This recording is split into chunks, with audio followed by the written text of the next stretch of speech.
Prepara-se para ir à polícia.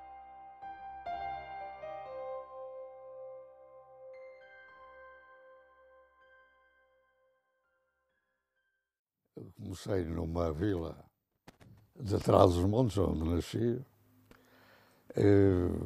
uma vila no tempo do fascismo, sem instrução, havia a instrução primária, e uma dúzia é que tinham acesso ao liceu e ao ensino superior. E fui seminarista, fui frade, fui para franciscano. E estive 5 anos na ordem, como candidato. E era um crente profundo. Eu fui não propriamente para me safar da vila, mas por, depois de uma leitura das Florinhas de São Francisco, que eram poemas do santo e que me entusiasmaram, e inconscientemente, claro, também a fuga da vila.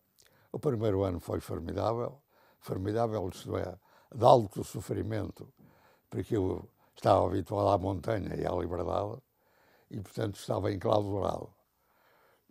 Isto era no período da Segunda Guerra Mundial. Eu vivi no seminário no período da Segunda Guerra Mundial, que chegavam lá ecos, e só no mês de férias, e nem chegava a um mês, que nós devíamos evitar o contacto com a família, é que tínhamos um contacto mais direto com o que estava a passar no mundo.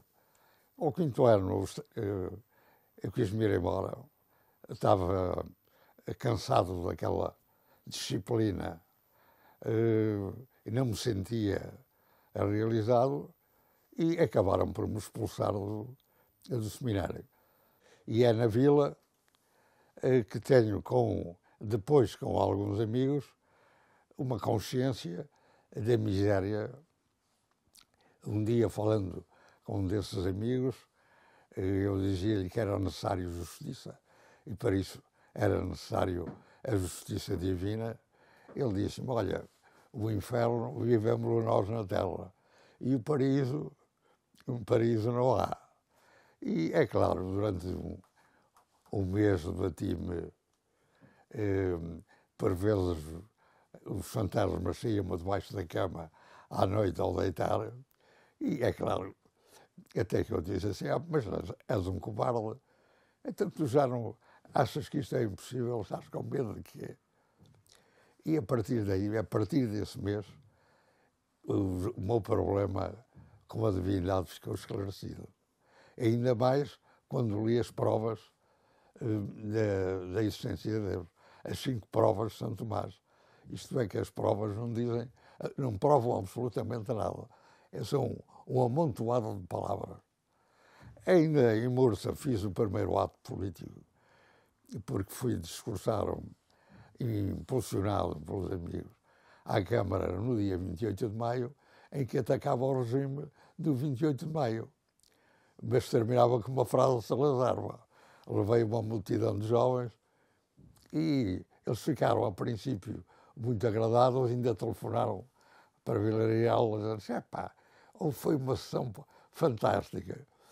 Mas depois viram que aquilo que não era nada disso e foram pedir o papel da conferência. Eu disse: já tinha rasgado a conferência. Bom, é claro que eu fiz o 3º e o 6º ano num ano e quis fugir da vila. A família não aceitava as minhas ideias. Criei uma biblioteca popular em Mursa. Os ricaços do estrangeiro diziam que os camponeses só precisavam de aprender a cavar bem a terra, não precisavam de instrução. A biblioteca depois foi assaltada pela PIDE e foi uma das acusações que me fizeram, foi ligada à biblioteca de Mursa. Vim para Lisboa e o meu primeiro não tinha emprego, não tinha dinheiro e vinha tirar direito. É claro que conheci amigos de medicina que me davam sandes. Tive 3 meses desempregado e que me matavam a fome com sandes. E dormia no quarto de um deles, onde não pagava nada. Fiz anos mais ou menos nesse período e o amigo quis-me dar fazer um bonito. Levou-me ao restauradores e deu-me um cachorro no balcão de uma daquelas casas. E eu comecei a comer o cachorro. Ele notou que havia qualquer coisa que não estava bem. E eu disse, posso dar-me um cachorro para comer, pá. Eu estava convencido que estava a comer carne de cachorro. Isto é só para vos dar a ideia do jovem apetrechado que tinha chegado a Lisboa. É claro que logo ali entrei em contacto. Os estudantes de medicina, um deles era da minha terra, envolveram-me no mundo juvenil e já antes, em Mursa, um sobrinho do Militão Ribeiro me tinha dado avantes e, portanto, a partir daí eu faço parte do mundo juvenil. E rapidamente eu abandonei direito nas provas orais porque não queria aquele ensino burguês, que não queria mais aquela marmelada. E então os estudantes de medicina matricularam-me em Histórico-Filosóficos. Matricularam-me em Histórico-Filosóficos e eu tirei o primeiro ano e no segundo abandonei os estudos e tive de fugir do emprego que a PIDE foi à minha procura. Depois tive 2 anos como funcionário não pago do mundo juvenil. Depois fui convidado para funcionário do Partido Comunista, onde estive meio ano.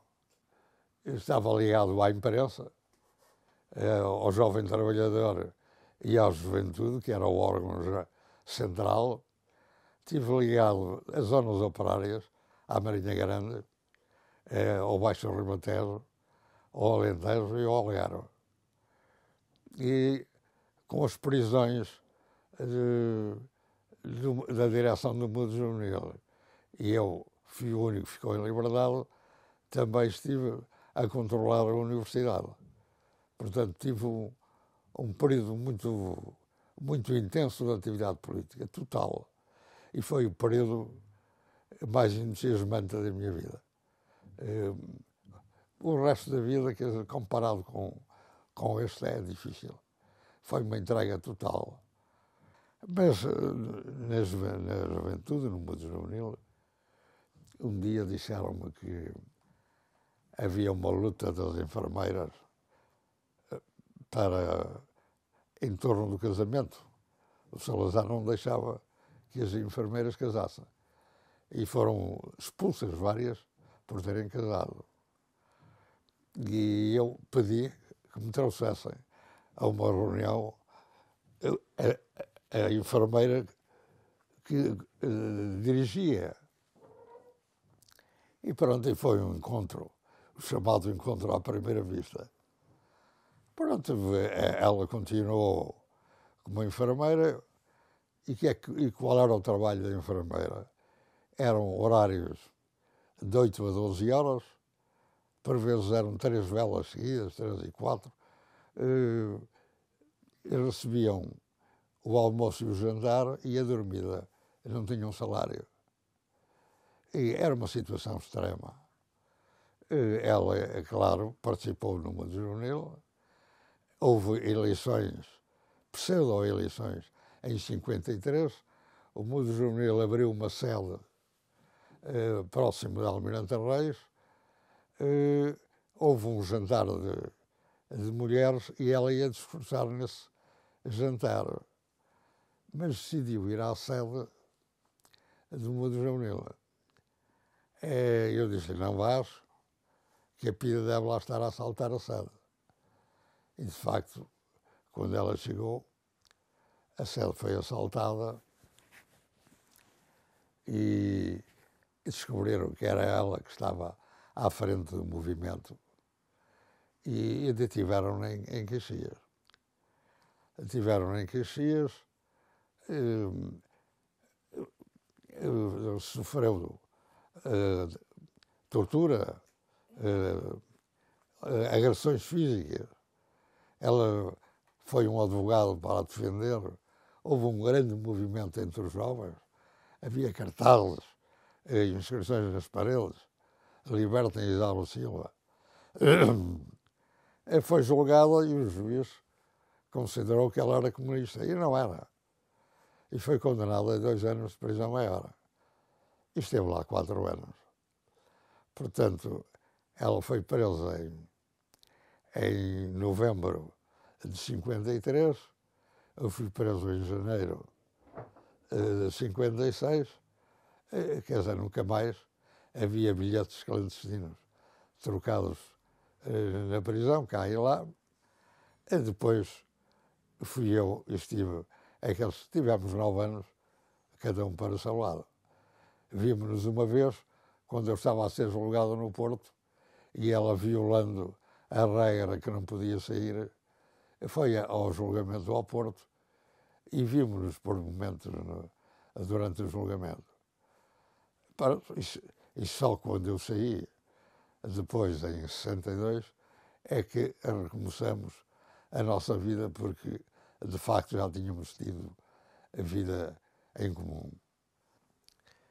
E de maneira que foi uma luta de vários anos, até que finalmente deram autorização para casar a mim e ao Carlos Costa. E no dia aprazado, a noiva aparece com um grande acompanhamento de Lisboa, no dia 4 de janeiro de 59, de 1959, um ano antes da fuga de Peniche.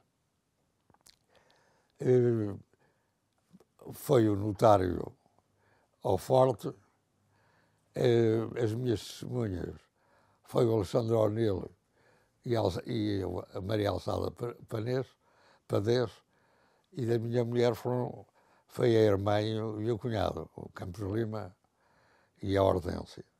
Os meus sogros estiveram presentes e ficaram indignados porque a noiva e os assistentes estavam de um lado e eu estava do outro lado, fora das boxes. E então o meu sogro começa a andar todo indignado, que não havia direito, e então lá deixaram passar a Isaura para o meu lado, os outros continuaram. Eu levava um fato que tinha vindo do exterior, um colega de cela, não, da cela ao lado, que era alfaiate, arranjou umas calças, porque as calças eram muito curtas e prolongou as calças. E lá fui eu, de fato de noivo, com fato para o casamento. Acabou a cerimónia, ela foi-se embora para um lado e eu fui novamente para a cela, fiz um poema, por acaso, nessa altura, e os presos que davam para o largo fizeram adeus à comitiva. Um deles era um irmão do Carlos Monjardino e filho dos Monjardinos, não é? Portanto, esta é a história do meu casamento. A história da Isaura é mais comprida. Portanto, o partido pôs-me numa casa de um homem que já tinha sido preso e que dava para os dois lados. Estive lá meio ano, até que 2 brigadas da PIDE entraram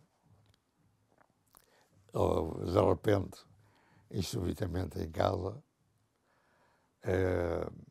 A dona da casa nada sabia ia-lhe dando um ataque e eu dei 3 gritos, os gritos maiores da minha vida. Viva a liberdade, abaixo a PIDE, sei lá. E as pessoas que iam na rua, no final começaram a fugir para o outro lado com medo. E eu fiquei calmo como um passarinho. Quando me levaram para a PIDE, eu subi as escadas, o bolso das calças estava roto e o lenço caiu-me pelas pernas abaixo. E eu baixei-me para apanhar o lenço e os PIDEs deram um salto. Onde é que está a pistola? Eu nunca usei pistola na minha vida, nem tive pistola na minha vida.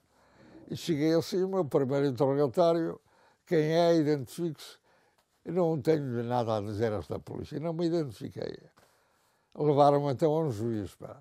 E eu exigia ao juiz que pusesse o PIDE no olho da rua, que não tinha nada que estar a assistir ao interrogatório.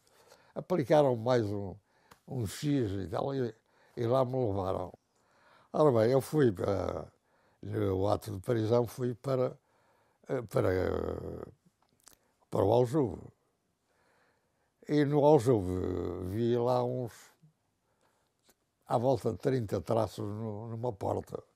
E pensei, 30 dias é impossível eu estar aqui metido nesta gaiola, tinha esta largura e tinha uma altura mais razoável. Mas a largura era esta. E o comprimento pouco mais era que o comprimento de um corpo. A luz era baixa, havia 2 portas que davam para o corredor. Havia o guarda permanente no corredor e a vigiar. Só havia uma saída da cela para levar o balde, para despejar o balde. E o bailique ficava pendurado na parede. Um dia ele caiu e ia-me atingindo na cabeça, porque mas ainda me apanhou, não é? E, portanto, passou um dia, passaram vários, não tinha visitas, não tinha correspondência, e a dada altura a alimentação era horroroso, que vocês possam imaginar. Fiz greve da fome.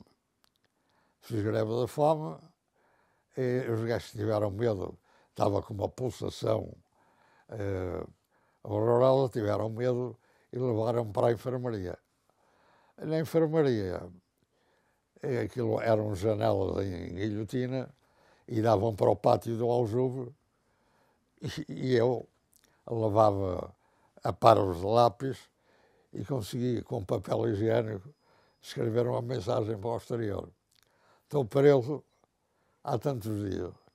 E eram 3 raparigas, gerou-se um diálogo durante vários dias com o papel higiênico e elas deitadas no chão da janela, porque em frente ficava o chefe do Aljube, até que um dia entrou um militar que era namorada de um delas, fez uma grande agitação na janela e entramos os guardas e o chefe, tudo, iam aos gritos, taparam, paragaram a janela e mudaram para uma cela onde estive 14 dias, onde não se acompanhava nem o dia nem a noite, porque era a escuridão total. Ao cabo desses 14 dias voltei outra vez para a cela. E, ao cabo de 6 meses, levaram-me o Diário Popular que traziam o relatório do Khrushchev ao 20º Congresso. Foi um relatório que deu um grande grado e em mim próprio teve um grande efeito. Não me interessa, o que eles julgavam é que me abatiam, mas eu fiquei na mesma. Fui para Caxias. Em Caxias foi a altura da Guerra do Suez e houve a hipótese de nos mandarem para o Tarrafal. Ainda sem julgamento, sem nada, não é? Mas não fomos. Entretanto, a direção do Mundo Juvenil tinha sido presa, eu tinha controlado no partido o Mundo Juvenil, portanto a juventude, e a PIDE ligou-me ao processo do Mundo Juvenil, que era julgado no Porto e se tinha iniciado no Porto. Eram 51 jovens que iam ser julgados. E eu fui transferido de Caxias para o Porto. Fui transferido em dezembro.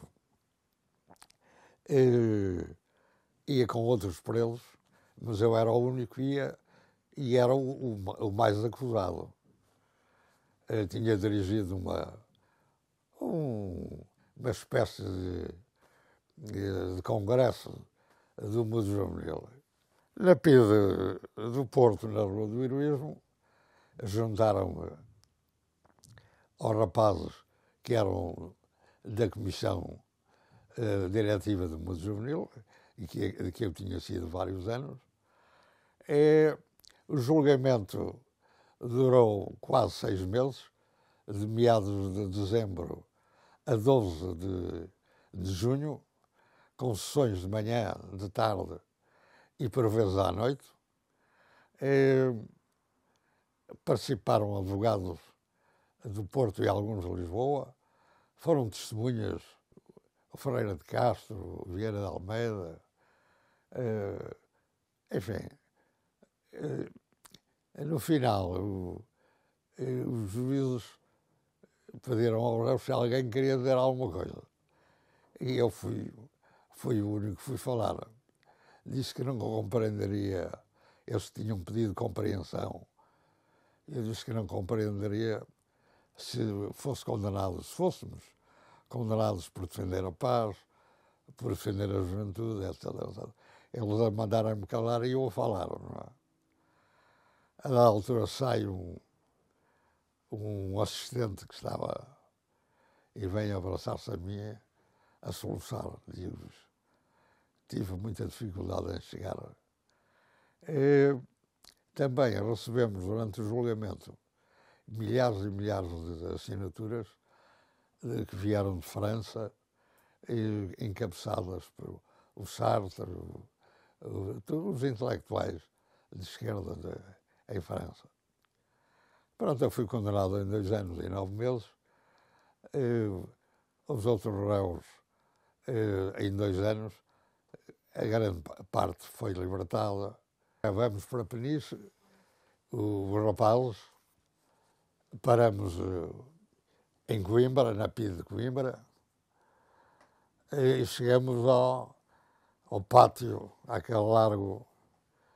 O Veloso era o Veloso, era o Pedro Ramos de Almeida, era o Hernani Silva do Porto, e era eu, não é?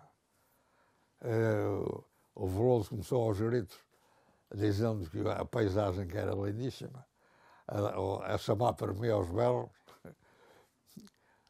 os pedidos logo de metralhadora.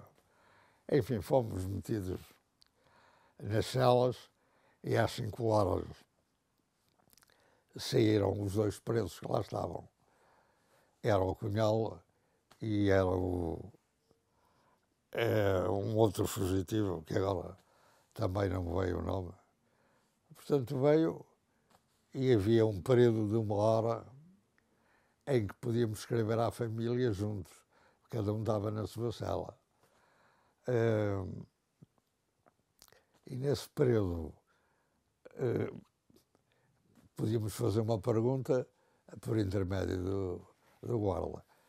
Mas é claro, o Cunhal foi a sensação para os 4, já estava um pouco grisalho, apertou-nos a mão, passou pelas celas e pronto, e começou o martírio dos 5 anos e quase 5 anos e meio, que eu passei a vida, não há vida, os dias são iguais. É o apito para levantar, é o balde das fezes, na altura, não havia secretária, havia a cama, não havia mais nada. Não se podia escrever na cama, não se podia estar deitado durante o dia. Enfim, havia 1 hora de recreio, quando não estávamos castigados. Por vezes havia a descasca da batata e havia os 4 presos da faxina. Portanto, que lavavam a louça e iam despejar os restos da muralha para o oceano. A fuga foi um momento extremamente dramático. Tinha havido um movimento internacional favorável a defender os presos políticos. Vieram de França e de outros países e visitaram o Forte de Peniche. E então deram autorização para entrar um giradiscos. Entrou um giradiscos e pudemos falar durante as refeições e naquela hora de escrever à família. Só que um mês depois dá-se a fuga e o giradiscos ficou a tocar no vazio. E a primeira vez que ligamos o giradiscos, aquilo era uma música esquisita à brava. E nós supusemos que era música chinesa. O que era o disco não estava nas rotações que deviam estar. E eram, de facto, era música de Tchaikovsky, creio. Portanto, mas então, e recebíamos de fora, os avantes chegavam a Peniche. E eu tive a confirmação, lá eu tive também, não os recebi pessoalmente, mas sabia que chegavam e a fuga foi combinada por fora e dentro clandestinamente. Mas, portanto, eu percebi-me que estava em preparação a fuga. Os líderes eram o Cunhal, era o Jaime Serra, que era o rei da fuga, era o homem. Portanto, eu não quis fugir, embora estivesse já quase no final da pena, mas não quis, eu queria levar outra vida. E ficamos 4 e saíram 10. No dia aprazado, tinha vindo a comida, portanto, eles fugiram no dia 3 de janeiro do ano seguinte à minha 60, exatamente, dia 13. Tínhamos comida vinda de fora, o jantar estava a prolongar-se, o guarda prisional estava impaciente, começou a bater com os pés cá fora, o guarda que estava a dar-nos o jantar, que estava meio bêbado, tinha havido um jogo de futebol do Benfica com o Peniche, e ficou assim atrapalhado, e então o jantar acabou abruptamente. O Guilherme da Costa Carvalho, que era o mais alto, não, foi o Carlos Costa, perguntou ao guarda, seu guarda, e o Guilherme pôs-lhe o lenço de clorofórmio no guarda. O guarda, desculpem o termo, mas fez uma borrada monumental até à primeira cela e lá ficou, coitado, e foi saindo o preso a preso pela porta, o guarda levava-o debaixo da farda. Mas ele julgava que era só um Cunhal e mais um ou dois. Quando ele viu que eram 10 quilos, quer dizer, fugiu, foi-se embora e ia entregar-se. O Guilherme, ao cair, magoou-se seriamente, porque a malta fez uma corda com lençóis e os lençóis não chegavam ao fundo. É claro que, a dada altura, só 2 horas depois, há um dos presos que vai buscar o guarda republicano a caminho, já próximo da esquadra da GNR, e disse, homem, então já vais prejudicar a vida toda, e consegui trazê-lo. Portanto, os carros saíram, um dos carros era de um autor do Rogério Paulo, que foi quem deu o sinal de que a operação ia fazer-se, e nós fomos fechados, os 4, nas celas, e toda a noite, com as luzes acesas, carros a entrarem, carros a saírem, carros a baterem lá ao fundo, e nós apercebemos que a fuga tinha resultado. Na manhã seguinte, a faxina, fui eu e o Saboga fazer a faxina. E o Saboga disse ao guarda, ao seu guarda, a faxina são 4, não são 2. Estávamos lá 4. E o guarda disse, olha, vocês ontem tiveram mais trabalho e não se cansaram. E o Saboga lá, um grito enorme, mas isto foi dito, estava o chefe dos guardas, estavam o chefe dos guardas republicanos, o chefe da PIDE, tudo a cheirarem cães, a cheirarem as celas. Deu um grande grito e disse, eu não admito que me façam provocações. Deu um berro, enfim, não, houve só um homem, qualquer coisa assim. O Saboga era perito, era um homem excepcional. E depois dos que ficaram, 2 foram para as celas do Aljube. Fui eu e foi um advogado de Estarreja. Primeiro foi o advogado para a estátua e depois fui eu para a estátua. Mas é claro, a minha mulher não sabia o que era feito de mim.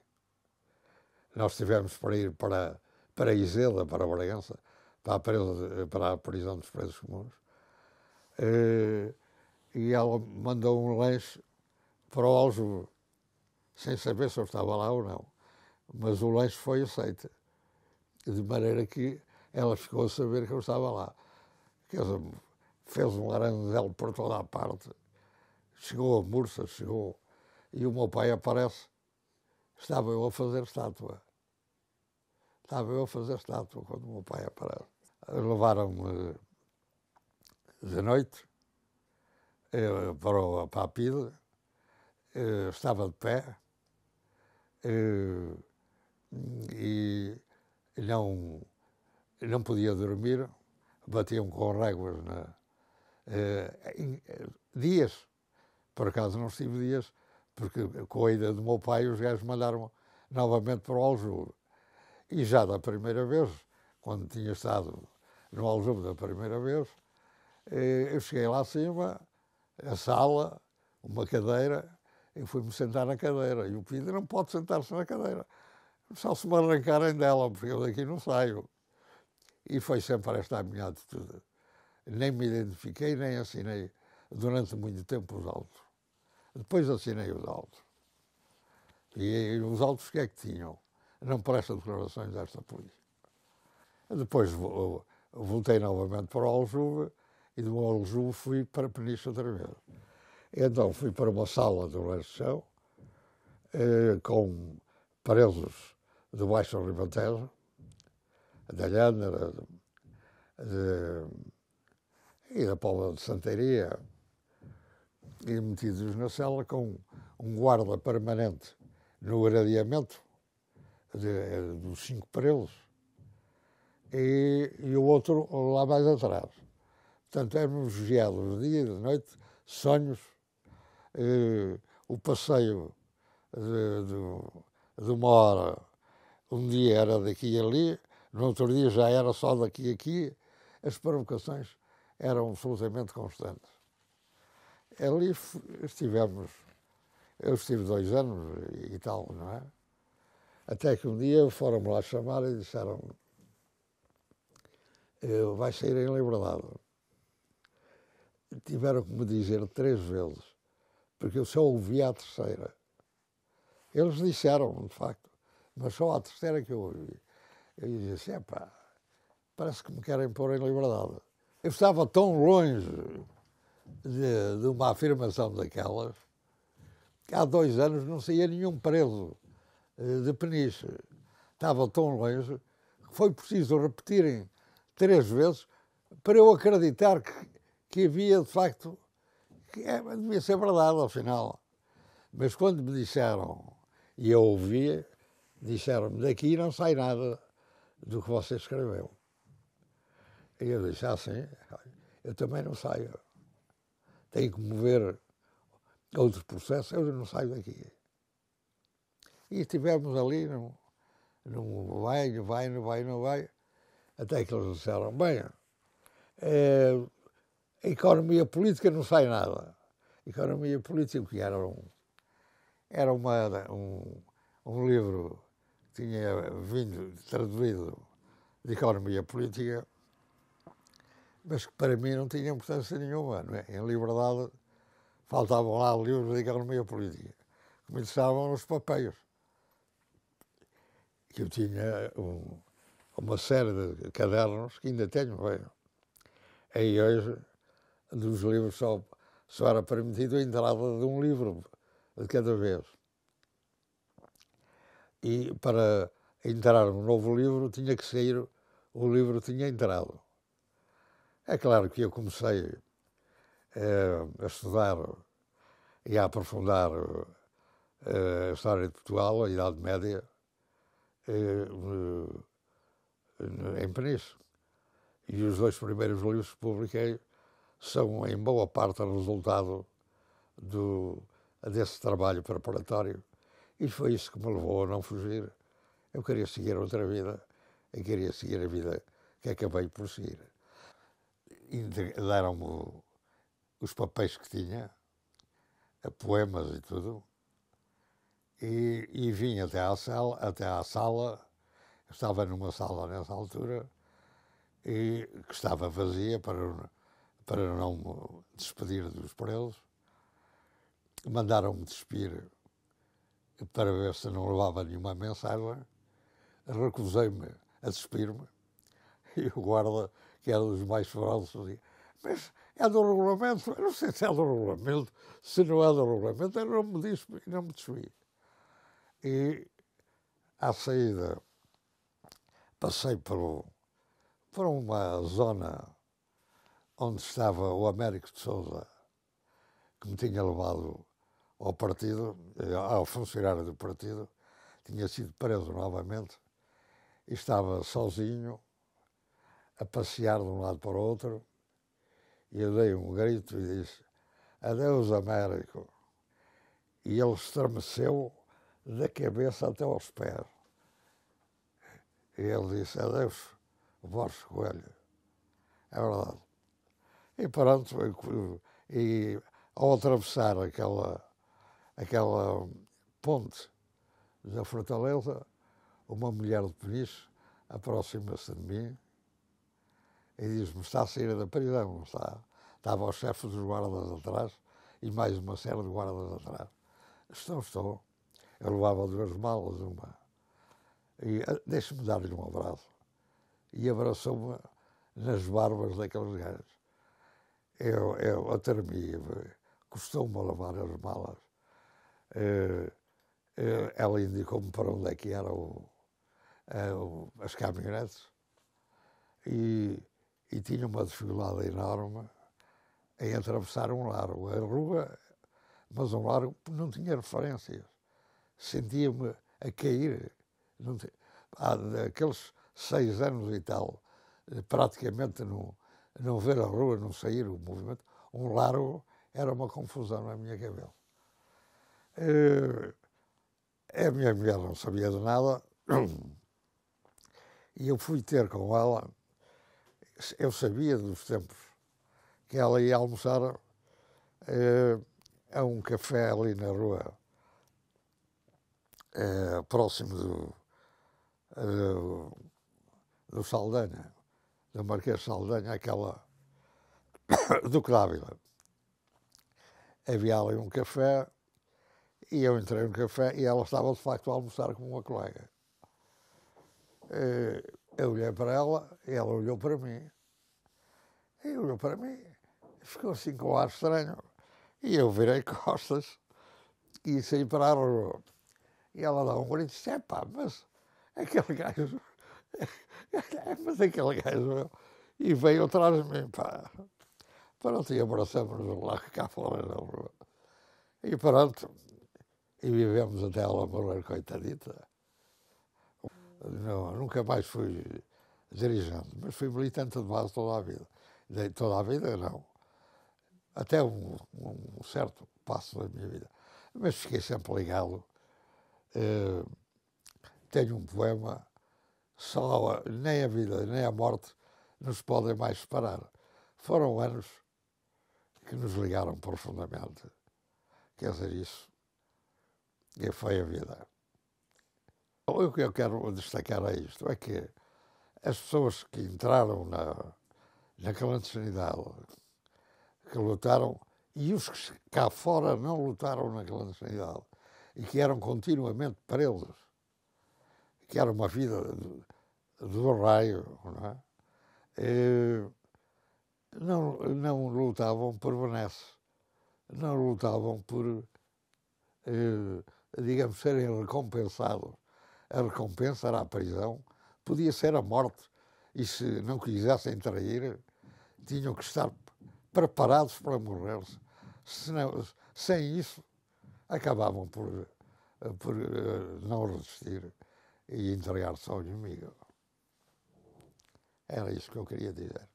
Era gente especial e muitos os traíram, eu compreendi-os, porque não se tinham preparado. Isto é, eram apanhados de choque. Quer dizer, e muitos recuperaram e muitos depois sofreram ainda mais.